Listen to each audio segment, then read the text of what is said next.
Tes, tes, tes, tes, tes, tes, tes. Aku tahu bapak peliharaku. Itu udah belum tadi?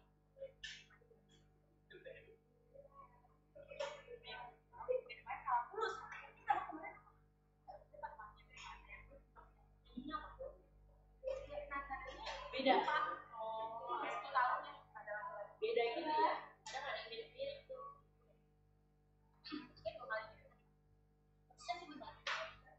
Oh iya, terus nyampe. Ya, lanjut lagi ya. Aku tahu. Jadi satu-satu.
Udah lama tau nggak jadi.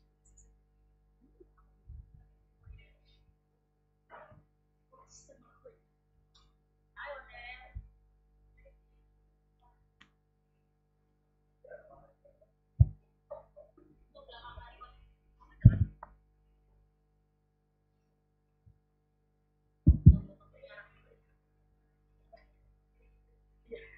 Tarik dulu. Mimpi.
Oke, selamat pagi teman-teman semuanya. Kembali lagi ke ibadah youth kita pada pagi hari ini. Sebelum mulai, mari kita menyanyikan lagu Ku Tahu Bapa Peliharaku.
Tuhan, terima kasih Engkau telah membuang kami Tuhan pada pagi hari ini untuk kembali memuji dan memuliakan nama-Mu. Sebentar kami akan memulai kebaktian kami Tuhan, kiranya Engkau memberkati dari awal sampai akhir supaya dapat berjalan dengan baik. Dan juga Tuhan memberkati hamba-Mu yang akan membagikan firman Tuhan pada pagi hari ini. Ya Tuhan tolong supaya apa yang firmankan dapat kami lakukan di kehidupan kami sehari. Terima kasih Bapak, dan nama-Mu kami berdoa mengucap syukur. Amin. Oke. Kayaknya kurang panas ya kita semua ya. Kita mau nyanyiin lagu Kau Tuhan yang benar. Aku mau ngundang teman-teman untuk bangkit berdiri. Kita nyanyiin lagu ini bareng-bareng.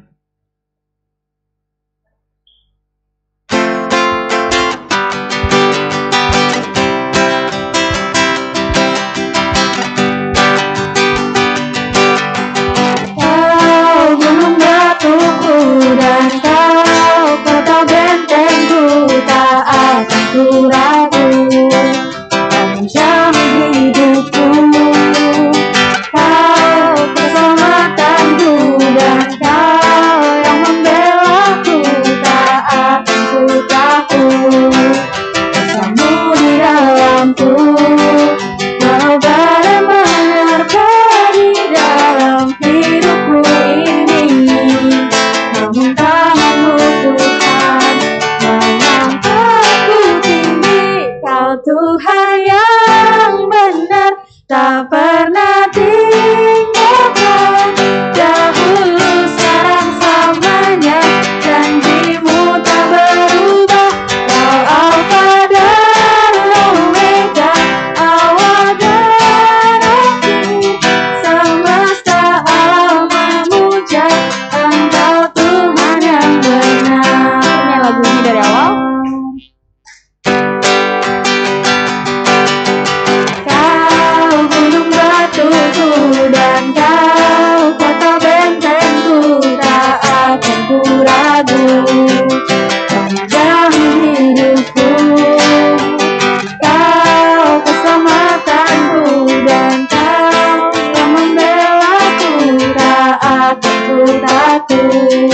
Kuasamu di dalamku, walau badai menerpa di dalam hidupku ini, namun tangan-Mu Tuhan mengangkatku tinggi. Kau Tuhan yang benar, tak pernah tinggalkan. Dahulu sekarang selamanya, janji-Mu tak berubah.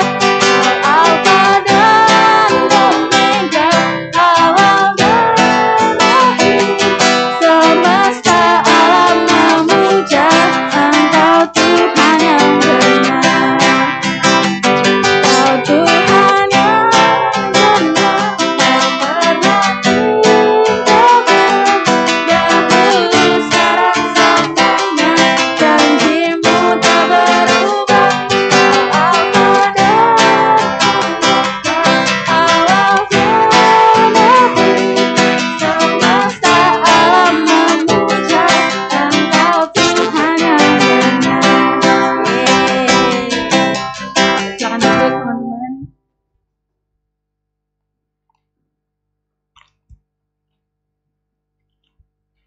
Oke, aku mau buka ruang sharing buat teman-teman yang mau sharing.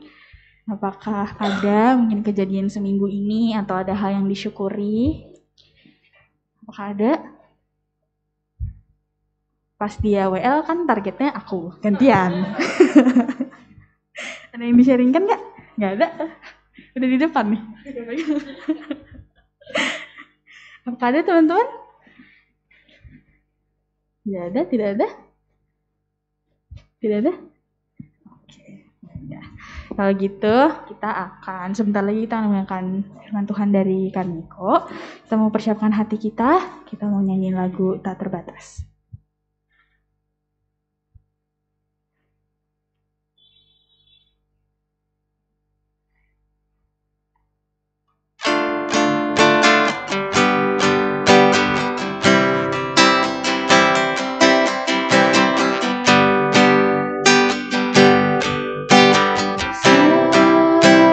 Musim berlalu, namun kau selalu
Mari kita berdoa.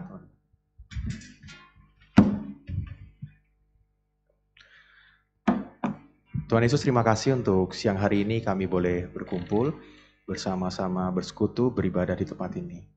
Kami bersyukur melalui setiap pujian yang kami boleh naikkan. Benar Tuhan, begitu luas, begitu lebarnya kasih-Mu dalam hidup kami. Dan kami akan bersama-sama mendengarkan firman-Mu.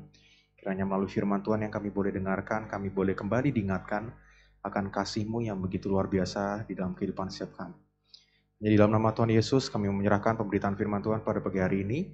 Agar kiranya setiap kami yang mendengarkan dapat mengerti, memahami, dan melakukan dalam kehidupan kami.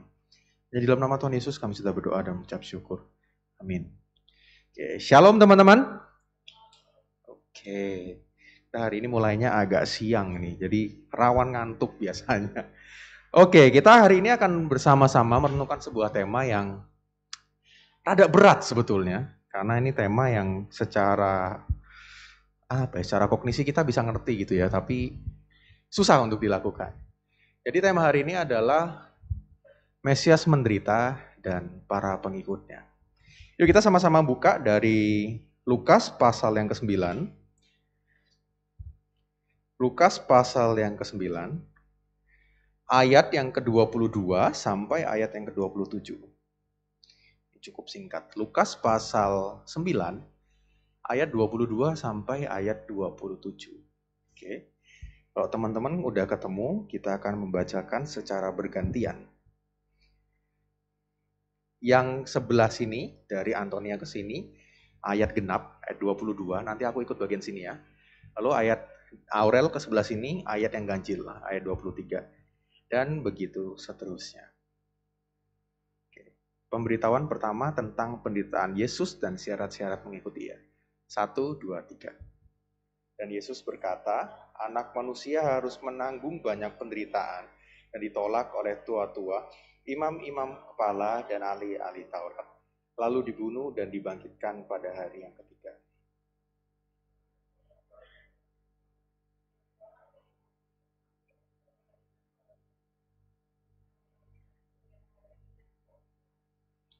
Karena barang siapa mau menyelamatkan nyawanya, dia akan kehilangan nyawanya. Tetapi barang siapa kehilangan nyawanya karena aku, ia akan menyelamatkan.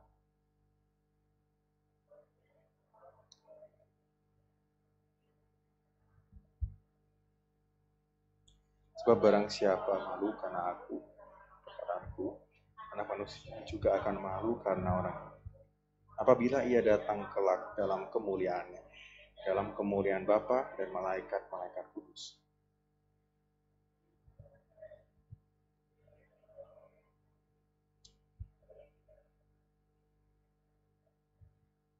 Oke, terima kasih teman-teman. Ada yang baru pertama kali baca bagian ini? Berarti udah pernah dengar semua ya harusnya. Kalau minggu lalu teman-teman ingat gak kita temanya tentang apa? Ada yang masih ingat? Pak Nathanael. Apa? Upside down apa? Thank you Antonia. Minggu lalu kita belajar tentang Upside Down Kingdom. Kalau teman-teman perhatiin sebetulnya dari bulan Februari lah ya. Dalam beberapa bulan ini sebenarnya kita tuh bahasnya dari kitab Lukas terus teman-teman. Karena memang kita akan belajar sama-sama dari Lukas 1 nanti sampai yang terakhir. Karena kita akan secara khusus belajar tentang kehidupan dan pengajaran Yesus dari kitab Lukas ini. Nanti puncaknya waktu Paskah. Nah kemarin kita udah belajar tentang satu pengajaran Yesus tentang the upside down kingdom atau kerajaan yang terbalik begitu ya. Nah hari ini kita lanjut lagi ke bagian yang berikutnya dalam Lukas pasal 9 ayat 22 sampai 27. Nah ini memang kita skip beberapa pasal ya teman-teman karena kayaknya kalau kita sampai Paskah tuh nggak cukup kalau kita mau renungin semua. Nah hari ini kita akan secara khusus belajar tentang pemberitahuan Yesus kepada para pengikutnya, yang artinya kepada kita juga. Bagaimana dia akan menderita, plus bagaimana para pengikutnya juga akan ikut menderita. Nah aku mau memulai dengan ngajak kita diskusi ya, tentang satu kejadian yang viral beberapa waktu belakangan ini. Ini teman-teman tahu semua ya beritanya ya? Tahu ya? Nah menurut pendapat teman-teman ini gimana? Apa pendapat kalian? Dari satu berita ini, satu kejadian ini. Oke, aku nggak pakai mic.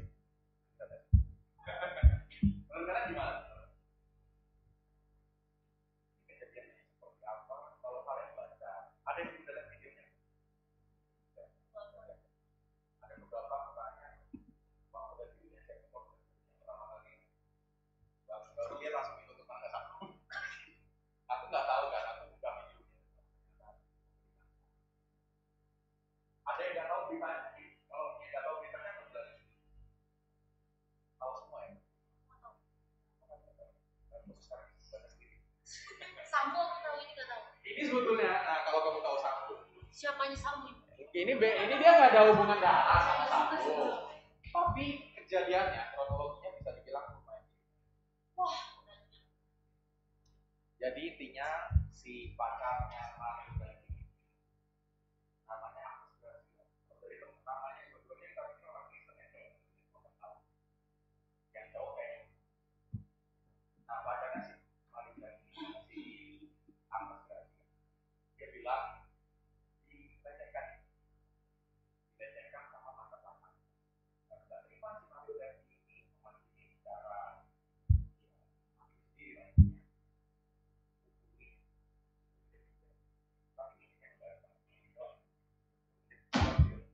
kepalanya sampai orangnya koma. Akhirnya karena dia ada dulu sih yang medsos ya, apa bacanya akhirnya karena ini berita ini selain karena berita kekerasan yang dilakukan, akhirnya nyambung juga ke berita di mana kekayaan orang pajak dipakai dengan semena-mena lah. Dari satu berita ini ada yang bisa mengambil kesimpulan apa?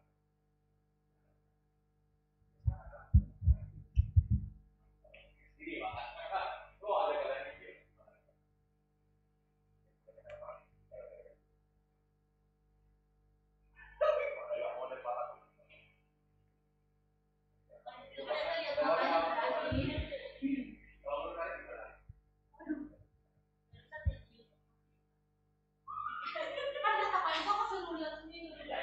Udah aku jelasin loh barusan loh. Jadi dia ini bapaknya orang pajak. Nah, ternyata di dalam rekodnya dia juga terima kata saya pakai mobil, pakai motor,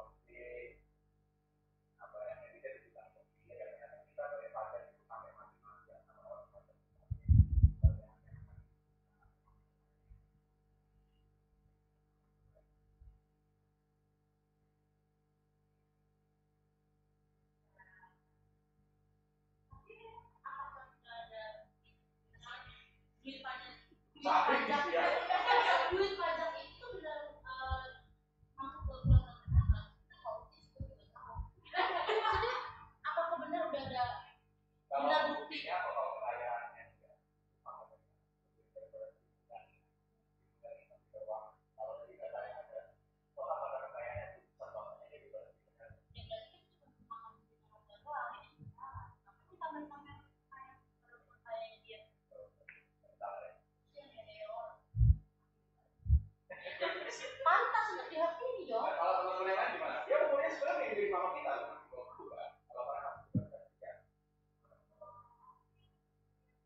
Bukan cuaca.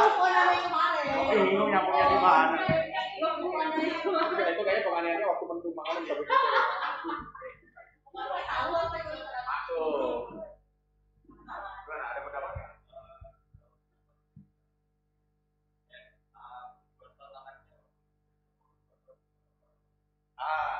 Karena pada akhirnya orang tuanya mencopot jabatan. Lalu orang tuanya lumayan. Dan dia mengundurkan diri kan. Tapi dia juga bilang mengundurkan diri. Kita dukun atau mengundurkan diri duluan atau dukun? Makanya aku ngajak teman-teman berpikir bersama, berdiskusi. Ada lagi yang main? Kira-kira tahu nggak ini beritanya? Nggak tahu ya. Nanti coba dibaca. Coba cari tahu. Ada yang lain? Antonia, Aurel, Red, teman-teman, ada pendapat lain? Mirip-mirip lah ya. Lama-lama bikin paper, ditinjau dari komunikasi, ditinjau. Oke. Ya, thank you pendapatnya teman-teman. Ya, Senja tadi menyampaikan satu pendapat yang cukup menarik, Awan juga sih. Ya, ini dari satu kasus ini ya, kita bisa melihat banyak hal sih. Maksudnya kayak, salah satunya gimana mental anak-anak muda di negara kita ya. Apalagi mental anak-anak muda yang, ya istilahnya Tuhan kasih privilege dengan orang tua yang kaya gitu loh. Punya kekayaan, tapi mereka menggunakan privilege itu gak dengan baik. Jatuhnya malah seenaknya sendiri, semena-mena, dan bahkan bisa sampai melakukan kekerasan seperti itu tadi. Pasti ya salah satu halnya pengaruh parenting orang tua juga pengaruh ya. Makanya kita bersyukur kalau selama ini kita dididik oleh orang tua yang baik, bijak, sehingga kita ketika punya, puji Tuhan kalau Tuhan kasih kekayaan lebih bisa seperti itu. Nah, aku kenapa mau ajak kita berdiskusi tentang satu kasus ini? Karena ini sebenarnya tema kita. Kan ngomongnya tentang penderitaan ya teman-teman ya. Nah, ini kasusnya tentang orang banyak kekayaan, tapi dia tidak menggunakan kekayaannya dengan baik. Nah, banyak dari kita anak-anak Tuhan, pengen kaya nggak? Pengen nggak? Coba jawab, yang pengen kaya angkat tangan. Aku angkat tangan loh ini. Kayak aku yakin sebagian besar dari orang di dunia ini, bahkan termasuk hamba-hamba Tuhan pun, ya maksudnya nggak munafik lah. Pastilah pengen hidupnya enak, nggak mikir sampai stres, terus sampai nggak punya uang. Ya namanya nggak punya uang enak nggak sih? Enak kan? Maksudnya kita pikiran bertambah lah. Nggak mungkin lah. Maksudnya munafik kalau orang dikasih duit bilang nggak mau gitu nggak. Kayaknya sangat-sangat sedikit. Ada sih pasti ada, tapi sangat-sangat sedikit. Karena ya kembali lagi kita hidup di dunia ini pasti membutuhkan uang kan ya. Pertanyaannya adalah gimana kita menggunakan uang atau kekayaan yang diberikan kepada kita itu untuk satu hal yang baik. Karena itu kan kalau kita orang Kristen tahu ya itu kan titipan dari Tuhan ya. Jadi kalau mereka, kenapa sampai bisa ada kasus-kasus seperti ini? Ya karena mereka merasa mungkin ya itu haknya mereka, kekayaan mereka tuh hak mereka yang mereka bisa gunakan ya terserah mereka begitu loh. Nah tapi ini jadi jadi salah satu bukti bahwa yang namanya punya uang banyak, yang namanya kita jadi orang kaya itu nggak selalu baik, bisa dibilang seperti itu teman-teman. Banyak anak-anak muda zaman sekarang yang berpikir, apalagi dulu sempat viral yang ini teman-teman. Lu umur 25 udah punya apa aja sih? Udah punya tabungan 100 juta apa belum gitu. Teman-teman sempat tahu kan ya. Nah itu kan sempat viral dan bikin kita anak-anak muda insecure kan. Kayak gile gue umur 25 gak punya apa, kerjaan aja kadang belum dapet gitu kan ya. Nah itu jadi satu hal yang bikin kita jadi insecure dan banyak pikiran teman-teman. Nah dunia ini mengajarkan kepada kita bahwa ya lu kalau mau sukses, lu mau berhasil, lu harus kaya. Lu misalnya nggak punya duit ya, seenggaknya lu punya skill lah, bisa bertahan hidup di dunia ini gitu loh. Ada sesuatu yang bisa dijual dari diri kita, istilahnya begitu. Nah tapi apakah benar demikian teman-teman? Tadi firman Tuhan yang kita baca apa? Dari Lukas pasal 9 ayat 22 sampai 27, firman Tuhan mengatakan apa kepada kita? Bahwa nasibnya Tuhan kita aja itu menderita. Dan itu juga yang bakal menjadi nasib dari kita, para pengikutnya. Nah ini sebenarnya jadi satu hal yang ironis ya, apalagi kalau kita lihat tadi, salah satu pelaku dari kasus tadi itu ya orang Kristen, orang percaya anak Tuhan. Tapi kenyataannya banyak anak-anak Tuhan di dunia ini yang hidupnya tidak mencerminkan apa kata Tuhan. Malah bisa dibilang merusak nama Tuhan. Dan aku selalu ingat kalau ngomongin tentang orang Kristen yang malah mencemarkan nama Tuhan tuh selalu ingat sama satu tokoh ini, Mahatma Gandhi itu ya. Kenapa Mahatma Gandhi? Karena kalau teman-teman baca ya, si Gandhi ini hampir jadi orang Kristen dulu. Mahatma Gandhi hampir jadi orang Kristen. Dia tuh sangat mengagumi sosok Kristus. Dia sangat mengagumi sosoknya Tuhan Yesus. Menurut dia tuh Tuhan Yesus tuh sosok yang luar biasa. Tapi di momen dia mau menerima Yesus sebagai juru selamatnya, dia kepentok sama satu hal ini. Apa? Sama kehidupan orang-orang Kristen. Kelakuan orang-orang Kristen yang mereka katanya menyembah Tuhan Yesus, mereka katanya pengikutnya Yesus, pengikutnya Kristus, tapi kenyataannya hidupnya nggak mencerminkan kehidupan Yesus sendiri. Dan karena satu hal inilah pada akhirnya Gandhi tetap pada agamanya. Karena bagi dia ya percuma, Kristen sama aja kayak agama-agama lain. Tuhannya mah baik, semua Tuhan tuh baik kan. Di agama-agama lain Tuhannya baik kan. Tapi kenyataannya kalau kita pengikutnya tidak bisa melakukan apa yang diajarkan ya sama aja. Nah, karena satu hal inilah pada akhirnya Gandhi nggak mau jadi orang Kristen. Nah teman-teman dari firman Tuhan yang kita baca tadi, Lukas pasal 9, ayat 22 sampai 27. Di ayat 23 kalau teman-teman perhatikan, Yesus mengatakan pada kita, setiap orang yang mau mengikut aku, ia harus menyangkal dirinya, memikul salibnya setiap hari, dan mengikut aku. Buat teman-teman perhatikan yang warna kuning. Dulu tuh kita sempat di Komsel bahas tentang menyangkal diri. Dan menyangkal diri itu satu hal yang sangat tidak mengenakan teman-teman. Karena setiap hari kita harus lebih memilih apa yang Tuhan mau daripada apa yang kita mau. Padahal yang lebih enak mana? Ya apa yang kita mau lah. Ya kita ngerti apa yang kita pengen, apa yang kita butuh. Ya otomatis kalau kita mau hidup menyenangkan, hidup nyaman, ya memilih diri kita sendiri. Tapi firman Tuhan mengatakan apa? Kalau kamu mau ikut aku, kamu harus sangkal dirimu, pikul salibmu setiap hari. Terus di ayat 24, firman Tuhan juga mengatakan kepada kita, karena siapa yang mau menyelamatkan nyawanya, ia akan kehilangan nyawanya. Ini satu perkataan yang sangat ekstrim loh teman-teman. Kalau kita waktu itu dengar perkataan Yesus, ini kayak, ini orang gila apa ngomongnya begini? Siapa mau menyelamatkan nyawanya, ia akan kehilangan nyawanya. Tapi barang siapa kehilangan nyawanya karena aku dan karena Injil, ia akan menyelamatkannya. Ini satu perkataan yang nonsens kalau kita dengar waktu itu mungkin. Gak masuk akal. Loh orang kita mau berusaha menyelamatkan diri kita sendiri, tapi Tuhan ngomong apa? Maka kamu akan kehilangan nyawamu. Tapi kalau kamu mau kehilangan nyawamu karena aku dan karena Injil, maka aku akan menyelamatkan kamu. Belum selesai di sana, di ayat 25, Tuhan Yesus juga mengatakan, apa gunanya seorang memperoleh seluruh dunia, tetapi ia membinasakan atau merugikan dirinya sendiri. Nah sebetulnya apa sih yang Tuhan ingin sampaikan kepada kita? Sebetulnya kita mau jadi orang kaya, itu nggak salah. Selama kita menggunakannya untuk pekerjaan Tuhan.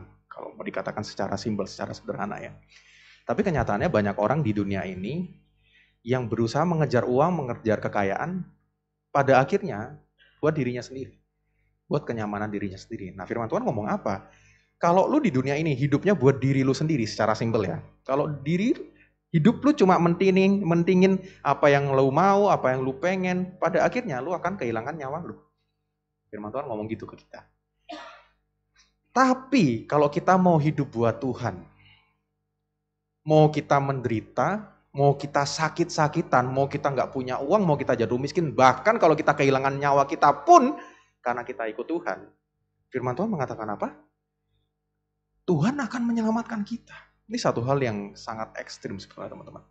Tapi kalau kita benar-benar memahami satu perkataan Tuhan ini dan mengimaninya dalam kehidupan kita, hidup kita tuh bahkan benar-benar santai loh teman-teman. Kita mau ngadepin apa aja, mau menghadapi masalah sebesar atau apapun, kita bakal tenang. Karena kita tahu ya ada Tuhan yang menjaga kita.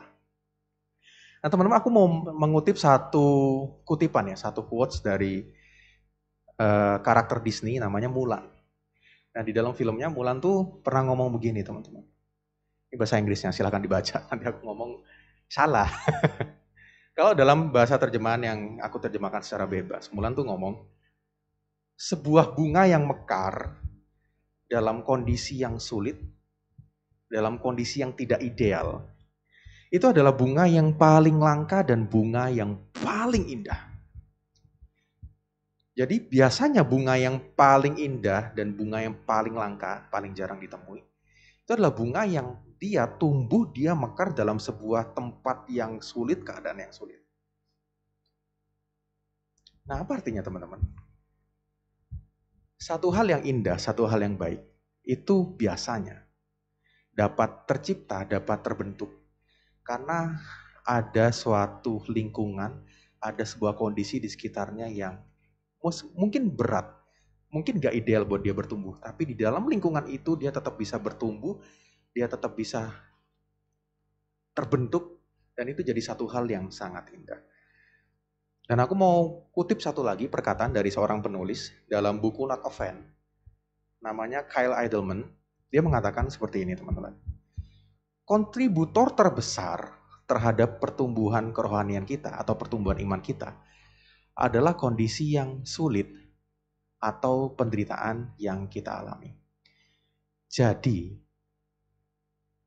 hal yang paling besar, pemicu yang paling besar di dalam pertumbuhan iman kita atau pertumbuhan kerohanian kita adalah momen-momen sulit atau masa-masa di mana kita menderita. Itulah hal yang menjadi kontributor atau pemicu terbesar dalam pertumbuhan kerohanian kita. Nah, mungkin teman-teman bingung gitu ya. Kalau teman-teman mungkin pernah dengar khotbah-khotbah di gereja yang mengatakan, "Oh, lu jadi anak Tuhan, bakal hidupnya itu aman tentram, damai sejahtera." Pernah dengar khotbah begitu, teman-teman? Hidupmu bakal aman-aman aja, lempeng, nggak ada masalah. Pernah dengar ya khotbah-khotbah begitu ya? Nah, terus kok firman Tuhan yang tadi kita baca ngomong kayak gitu?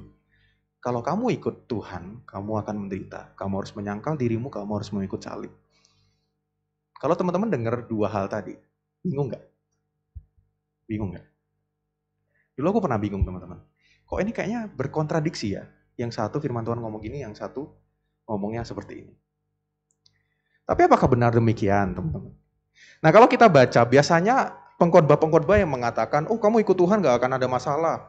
Kamu gak akan ada kesusahan. Karena Tuhan sudah merancangkan damai sejahtera di dalam kehidupanmu." Tahu ayatnya dari mana? Dari Yeremia pasal 29 ayat 11. Oke, kita baca sama-sama ya. 1, 2, 3. "Sebab aku ini mengetahui rancangan-rancangan apa yang ada padaku mengenai kamu. Demikianlah firman Tuhan, yaitu rancangan damai sejahtera dan bukan rancangan kecelakaan, untuk memberikan kepadamu hari depan yang penuh harapan." Nah, ini biasanya yang di-highlight. Rancangan damai sejahtera dan bukan rancangan kecelakaan. Banyak orang-orang yang jadi orang Kristen tuh berpikir, gue kalau ikut Tuhan Yesus aman lah hidupnya. Gak bakal pusing, gak bakal kesusahan, gak bakal menderita lah. Kenyataannya setelah mereka jalan ikut Tuhan Yesus beberapa bulan, beberapa tahun, belasan tahun, puluhan tahun, ternyata nggak sesuai ekspektasinya ya. Coba teman-teman hidup puluhan tahun, ya kan puluhan tahun kan ya, kan 20 tahunan lebih biasanya di sini. Pernah nggak menderita? Pernah nggak susah, teman-teman? Pernah. Ada yang nggak pernah susah, nggak pernah menderita? Ada ya? Ada yang pernah? Kayaknya nggak mungkin ya. Nggak mungkin. Karena kita hidup di dunia yang sudah jatuh dalam dosa. Dunia yang jatuh dalam dosa ini gak mungkin bisa jadi hal yang baik. Karena dari awal udah, ketika Adam dan Hawa jatuh dalam dosa, semuanya tuh langsung rusak, kotor. Makanya dari kita kecil pun, dari bayi pun, coba kalau teman-teman punya adik atau punya ponakan yang masih kecil gitu, kalian gak usah ajarin mukul. Itu ponakan kalian, adik kalian udah bisa mukul gak? Bisa kan ya? Di sekolah minggu aja lihat itu. Misalnya kita gak usah ngajarin, orang tuanya gak pernah ngajarin. Terus tiba-tiba mukul gitu, siapa yang ngajarin kira-kira? Ada yang ngajarin nggak? Nggak ada. Karena dari awalnya, ketika manusia sudah jatuh dalam dosa, semuanya, makanya dari awal kita dikasih tahu, semuanya kamu itu berdosa. Nggak ada yang nggak berdosa. Nah, ini jadi satu hal yang, nggak bisa kita pungkiri, kita nggak bisa lepas dari itu, teman-teman. Nah, makanya ketika kita hidup di dunia ini, kita pasti tetap akan menderita, kita pasti tetap bisa jatuh dalam dosa. Nah, terus apa maksudnya firman Tuhan yang mengatakan, Tuhan merancangkan damai sejahtera dan bukan rancangan kecelakaan. Nah, teman-teman kalau perhatiin di kitab Yeremia ya, ketika Tuhan mengatakan rancangan damai sejahtera itu, yang Tuhan maksudkan itu adalah pembuangan ke Babel. Kalau teman-teman lihat. Jadi ketika mereka dikatakan, aku sudah menyiapkan bagimu rancangan damai sejahtera, pada akhirnya mereka apa? Dibuang ke Babel. Dibuang tuh jadi apa, teman-teman? Jadi budak, jadi babu, jadi kuli. Orang-orang Israel disuruh seperti itu. Nah, kalau kita jadi mereka waktu itu, mungkin kita juga mikir, lah ini piye sih? Tuhan ngomongnya rancangan damai sejahtera, endingnya aku tetap menderita, tetap susah hidupku. Nah, kenapa seperti itu? Ya karena memang Tuhan tahu teman-teman. Manusia itu kalau dikasih hidupnya enak-enak terus, hidupnya lempeng, aman, tentram, kira-kira semakin dekat sama Tuhan nggak? Jarang sekali orang yang punya kekayaan, hidupnya aman, tentram, bisa makin dekat sama Tuhan. Biasanya mah makin jauh. Karena mereka merasa, oh nggak usah ada Tuhan, gue bisa hidup sendiri kok. Kekayaan gue makin banyak, gue nggak ada masalah, ngapain gue butuh Tuhan, nggak butuh. Biasanya seperti itu. Nah, ketika Tuhan mengatakan, aku akan memberikan kepadamu rancangan yang damai sejahtera dan bukan rancangan kecelakaan. Maksudnya adalah, meskipun pada waktu itu bangsa Israel dibuang ke Babel, pada akhirnya mereka akan tetap kepada tanah perjanjian. Tapi di dalam pembuangan itu, mereka memang mengalami kesusahan, mengalami penderitaan. Tapi ada satu hal yang penting. Bukan hanya secara kehidupan yang diubah, tapi hati mereka, pola pikir mereka itu juga diubahkan oleh Tuhan. Dan seringkali melalui penderitaan, melalui kesusahan yang kita alami, di momen-momen itulah kita baru bisa tersadar betapa kita butuh sama yang namanya Tuhan itu. Kalau nggak ada hal-hal seperti itu, sangat susah manusia untuk bisa bertobat dan kembali kepada Tuhan. Lalu dari satu bagian berikutnya, Roma pasal 8 ayat 28 sampai 29. Ini juga salah satu bagian firman Tuhan yang sering dipakai, yang mengatakan, ya gue ikut Tuhan harusnya hidup gue enak dong. Karena Tuhan ngomong apa? Kita tahu sekarang bahwa Allah turut bekerja dalam segala sesuatu untuk mendatangkan kebaikan bagi mereka yang mengasihi Dia, yaitu bagi mereka yang terpanggil sesuai dengan rencana Allah. Loh, katanya Tuhan turut bekerja dalam segala sesuatu untuk mendatangkan kebaikan. Kenapa sampai saat ini pun aku masih tetap merasakan yang namanya kesusahan? Masih tetap banyak overthinking, masih tetap banyak insecure. Gue mau cari kerja susah, dibanding-bandingin terus sama keluarga. Kenapa aku masih tetap merasakan hal-hal itu tadi? Lalu apa yang maksudnya? Dimaksudkan Tuhan dengan kebaikan. Nah teman-teman, kalau kita baca lebih teliti ya sebenarnya, lebih detail lagi. Setelah ayat ini, Tuhan tuh sudah memberitahukan yang dimaksudkan dengan kebaikan itu apa. Nah di bagian selanjutnya Tuhan mengatakan demikian teman-teman. Yang ditentukannya dari semula untuk menjadi apa? Serupa dengan gambaran anaknya. Nah jadi yang Tuhan maksudkan dengan kebaikan itu adalah kita menjadi serupa dengan Tuhan. Jadi ketika Tuhan ngomong kebaikan dalam hidup kita, bukan artinya kita hidup enak, kita hidup gak ada masalah, kita hidup aman tentram. Kalau Tuhan ternyata memberikan kita kehidupan yang seperti itu bonus sebetulnya buat kita semua. Tapi yang Tuhan maksudkan dengan kebaikan adalah kita menjadi semakin serupa dengan Tuhan sendiri. Jadi ingat teman-teman, ketika Tuhan mengatakan kebaikan, ini kebaikannya Tuhan atau kebaikannya kita. Seringkali kita tuh baca Alkitab salah paham. Karena kita masih pakai pola pikir kita, bukan pola pikirnya apa yang dimaksudkan oleh Alkitab itu. Jadi kadang kita juga bisa salah nangkep.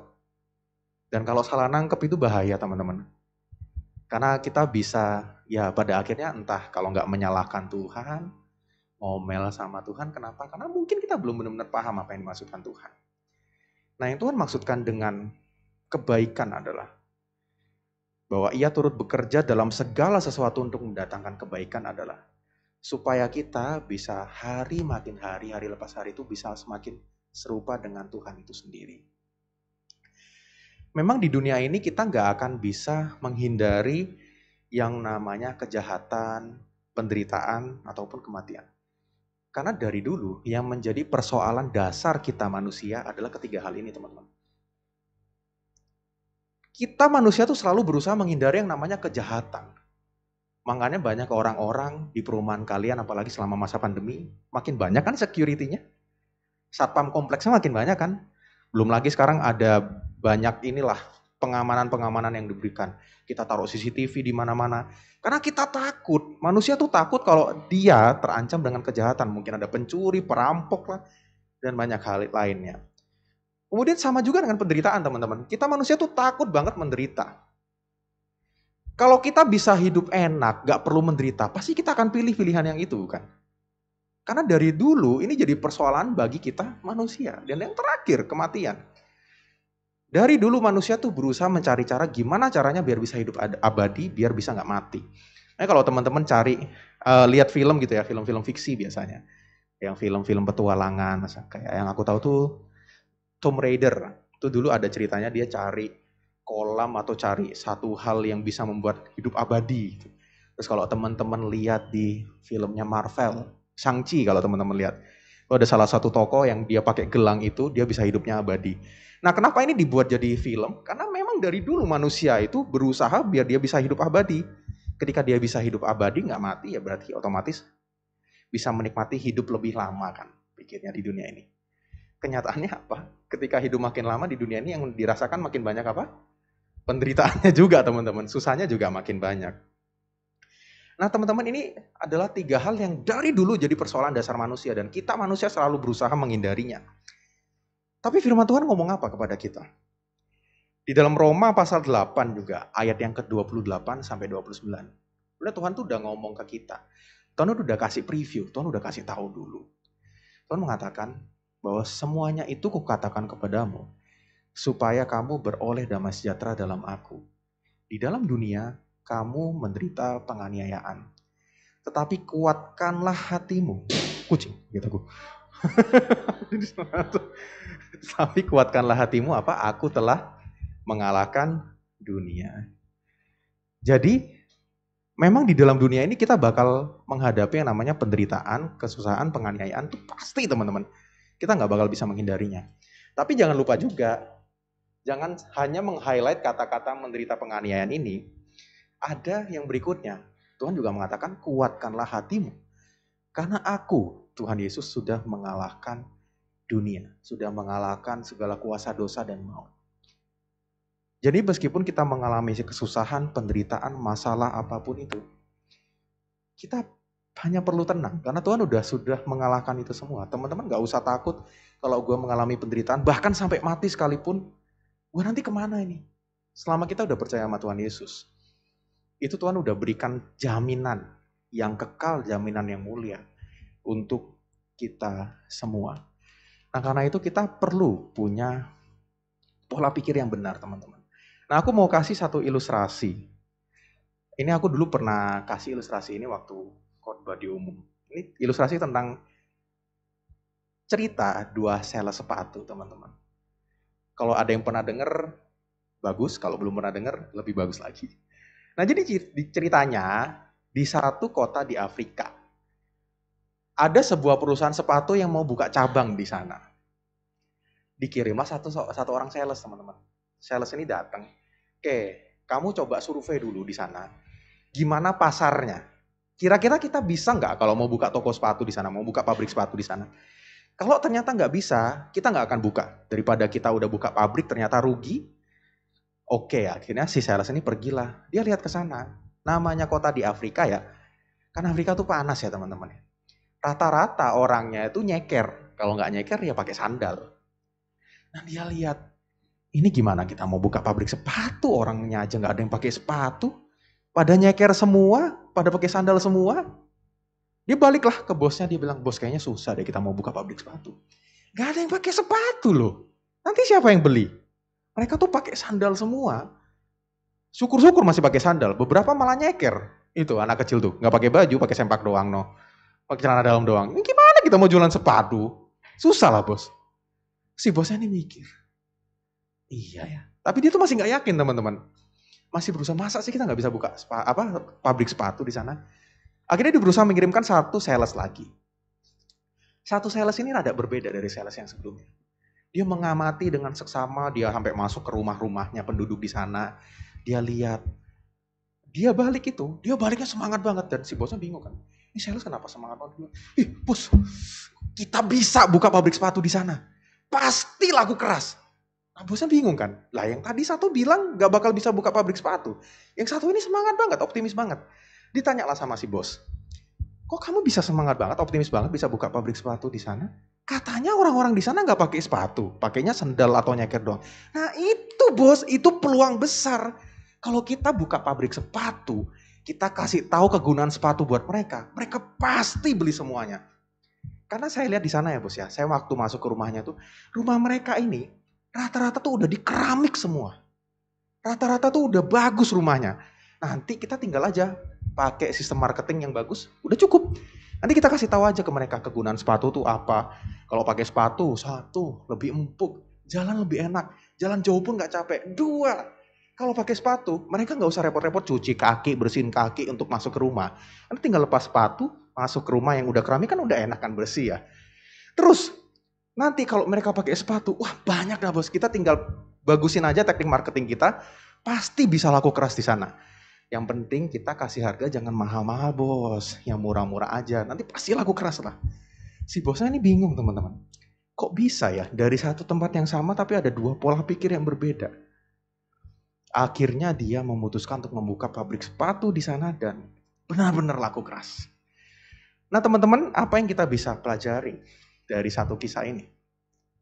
Nah terkadang ketika kita punya masalah, cara kita memandang masalah tersebut, cara kita memandang sesuatu tuh juga berpengaruh ke bagaimana kita meresponnya, bukan? Nah seringkali kita merespon itu dengan merespon yang salah. Kayak sales yang tadi ya. Dia tuh salah fokus teman-teman. Ketika dia melihat satu masalah ini, dia malah berpikir, kayaknya nggak bisa deh. Pesimis. Dia menghadapinya, dia meresponnya dengan satu rasa pesimis. Dia salah fokus. Padahal ketika dia punya fokus yang benar, ini harusnya kita bisa manfaatkan peluang ini adalah peluang yang baik. Itu bisa jadi satu hal yang baik. Karena itu ketika kita menghadapi masalah, ketika kita menghadapi satu kesusahan, yuk perbaiki cara kita memfokuskan. Karena sebetulnya teman-teman di dalam segala hal yang kita hadapi dalam kehidupan kita, perubahan pandangan kita, bagaimana kita melihat sesuatu, bagaimana kita memperhatikan, mengamati sesuatu itu, lebih penting daripada perubahan keadaan yang sedang kita alami. Karena percuma teman-teman, kalau Tuhan merubah keadaan kalian jadi lebih baik, tapi mindset kita, pandangan kita nggak berubah. Mau sebaik apapun keadaan yang kita alami, kalau mindset kita salah, kita masih akan tetap ngomel, kita masih tetap aja akan komplain sama Tuhan. Karena itu kita minta sama Tuhan, supaya Tuhan boleh merubah pandangan kita. Tuhan bisa merubah cara berpikir kita. Tuhan bisa mengubah cara kita melihat terhadap sesuatu, terhadap masalah-masalah yang kita hadapi. Nah teman-teman, dari 2 Korintus pasal 4 ayat yang ke-17 berkata demikian kepada kita. Sebab penderitaan ringan yang sekarang ini mengerjakan bagi kami kemuliaan kekal yang melebihi segala-galanya, jauh lebih besar daripada penderitaan kami. Lalu di dalam satu bagian firman Tuhan yang berikutnya, dalam 1 Petrus pasal 4 ayat 12-13 firman Tuhan juga mengatakan, sebaliknya bersukacitalah sesuai dengan bagian yang kamu dapat dalam penderitaan Kristus, supaya kamu juga boleh bergembira dan bersukacita pada waktu Ia menyatakan kemuliaannya. Dan terakhir, di dalam kitab Roma, firman Tuhan juga mengatakan, sebab itu, kita yang sudah dibenarkan karena iman, kita hidup dalam damai sejahtera dengan Allah oleh karena Tuhan kita Yesus Kristus. Dan bukan hanya itu saja, kita malah bermegah juga dalam kesengsaraan kita. Karena kita tahu bahwa kesengsaraan itu menimbulkan ketekunan, dan ketekunan menimbulkan tahan uji, dan tahan uji menimbulkan pengharapan. Ini satu pola pikir yang dulu waktu aku pertama kali mendengarnya itu cukup baru teman-teman. Karena selama ini kita diajarkan, ya itu tadi, kalau kamu mau bahagia, mau sukses, harus punya duit banyak. Harus kerjaannya tuh yang stable, yang harus aman. Harus yang bisa dapat cuan. Selama ini pola pikir yang diajarkan kepada kita adalah seperti itu. Tapi firman Tuhan mengatakan apa? Kalau kita sengsara, kalau kita punya masalah, kalau kita mengalami kesusahan, itu kita malah harus bersyukur. Karena di momen-momen itulah kita akan merasa semakin dekat kepada Tuhan. Dan aku juga mengamini hal ini teman-teman. Sebetulnya ketika Tuhan berikan kekayaan yang lebih, Tuhan berikan harta, uang yang melimpah, itu godaannya jauh lebih besar. Tapi ketika Tuhan berikan segala sesuatu cukup, ya pas, sesuai dengan apa yang kita butuhkan, itu godaannya lebih sedikit teman-teman.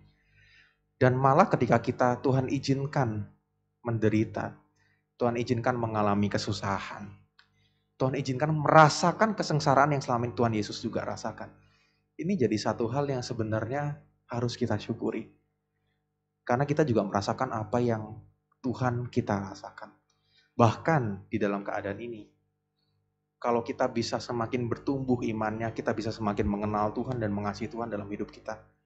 Bukankah itu jadi satu hal yang harus kita syukuri, jadi suatu kebahagiaan bagi kita. Karena harus ingat teman-teman, fokus kita bukan apa yang ada di dunia ini, dunia yang sementara, dunia yang fana ini. Tapi fokus kita harus kepada apa yang kekal.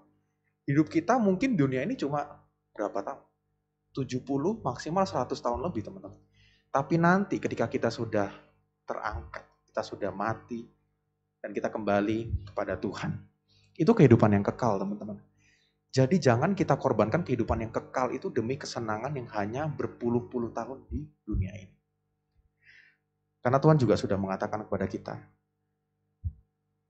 meskipun kita kehilangan nyawa selama di dunia ini, meskipun kita menderita kesakitan, selama kita melakukannya untuk Tuhan, tenang, Ia sendiri yang akan menyelamatkan kita. Jadi ingat teman-teman, kalau sampai saat ini kalian masih menghadapi masalah-masalah yang mungkin bagi kalian itu sangat berat, bahkan kalian sampai overwhelmed karena masalah yang kalian hadapi, serahkan semuanya kepada Tuhan. Jangan menghadapinya sendirian. Karena satu-satunya pengharapan yang kita miliki itu bukan dalam diri kita sendiri. Satu-satunya pengharapan yang kita miliki itu ada di dalam nama Yesus. Jadi ingat bahwa ada pengharapan di dalam Yesus. Dan kalau teman-teman butuh bantuan, lihat aja teman-teman di kanan kiri kalian. Ketika Tuhan meninggalkan dunia ini, Tuhan juga memberikan kita suatu komunitas, yaitu gereja Tuhan, di mana kita bisa saling menguatkan, saling membantu, saling menolong. Jadi jangan menghadapi semua masalah kita dengan sendirian, gak akan kuat teman-teman. Tapi mari kita bersama-sama menghadapinya dengan Tuhan, dan saling menolong, saling menguatkan satu sama lain. Amin. Mari kita berdoa. Tuhan, firman-Mu sudah diberitakan. Tolonglah kami agar kami boleh melakukannya dalam kehidupan kami, hari lepas hari, dengan kekuatan yang datang hanya daripada Tuhan. Terima kasih Tuhan. Hanya di dalam nama Tuhan Yesus kami sudah berdoa. Amin.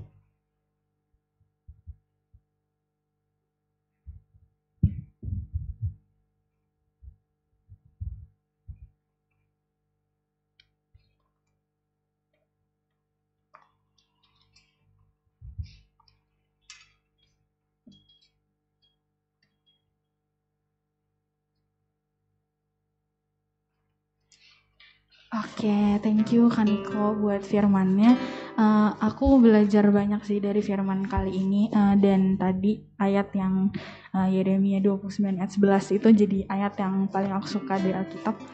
Karena yang Tuhan janjiin ke kita tuh rancangan damai sejahtera. Tapi Tuhan tuh gak pernah janji ke kita kalau jadi orang Kristen tuh gampang gitu. Jadi rancangan damai sejahtera apa sih yang dia maksud? Yang dia maksud itu adalah nanti ketika kita udah dapat kehidupan kekal bareng-bareng sama Dia di surga, itu dia rancangan damai sejahtera dari Tuhan.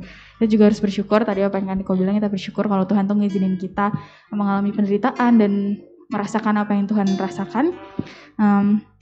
Itu juga buat kita jadi belajar dan punya mindset baru tentang kehidupan ini. Nah, untuk mengimani dari apa yang Kaniko firmankan, mari kita menyanyikan lagu Kaulah Harapan.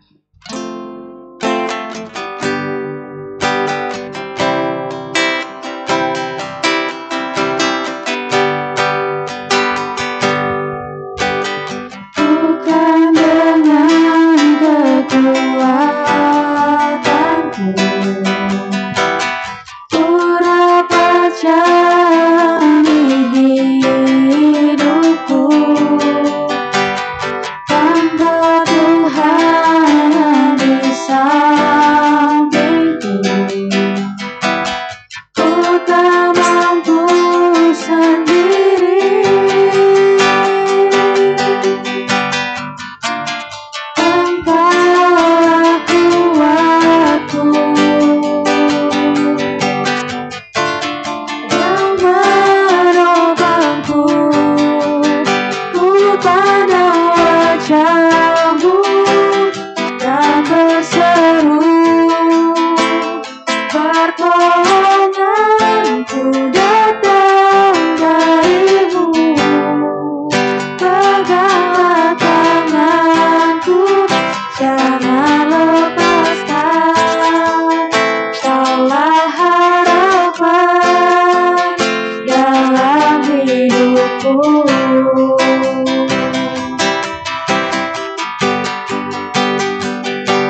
dan doa berkat aku serahkan ke kamu Kak.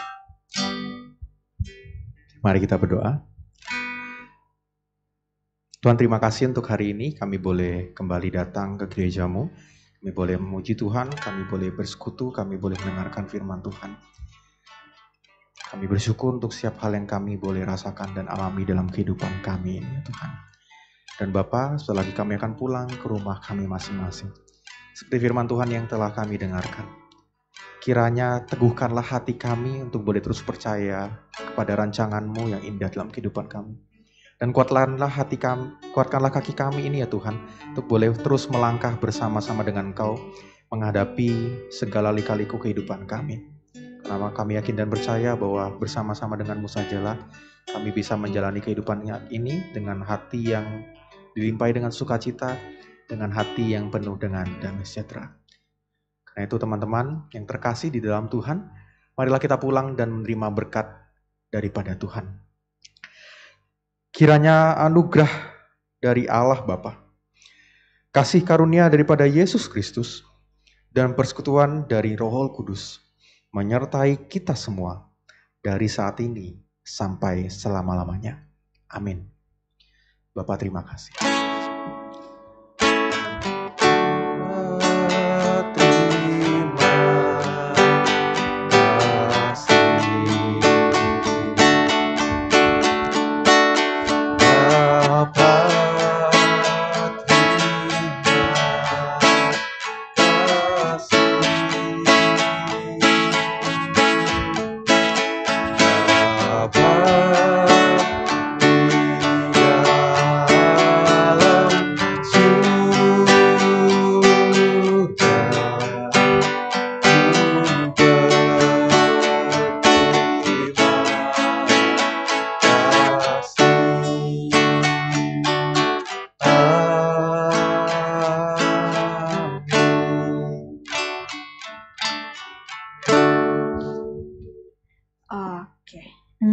Ada warta untuk kegiatan youth seminggu ke depan?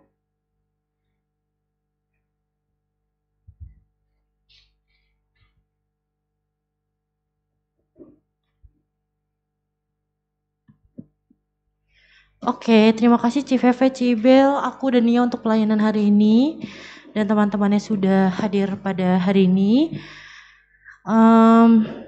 Sebentar ya.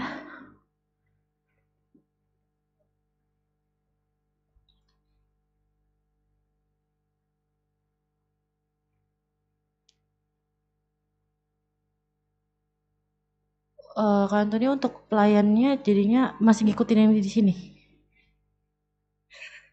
Make sure dulu guys, takut salah sebut. Oke.